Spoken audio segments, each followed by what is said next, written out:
ভারতবর্ষের মানুষের দুর্ভাগ্য, লক্ষ শহীদের রক্তের বিনিময়ে অর্জিত স্বাধীনতার পর এই দেশের পরিচালনার দায়িত্ব গিয়ে পড়ল চরম হিন্দু বিদ্বেষীর হাতে। একটি জাতি গঠনের জন্য শিক্ষা হচ্ছে মূল হাতিয়ার। এই শিক্ষা দপ্তর তুলে দেওয়া হলো আরবে জন্ম এক ইসলামের সেবায় নিয়োজিত মৌলানার হাতে, যার ভারতের জ্ঞান এবং আধুনিক শিক্ষা দর্শন সম্পর্কে ন্যূনতম জ্ঞানও ছিল না।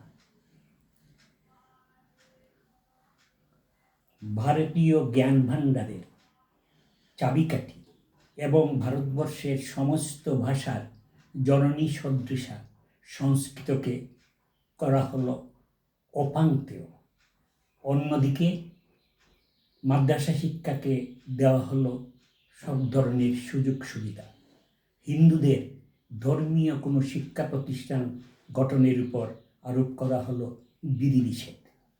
এরই ফলশ্রুতি বর্তমান সামাজিক বিকৃতি এবং দেশবিরোধী শক্তির উত্থান।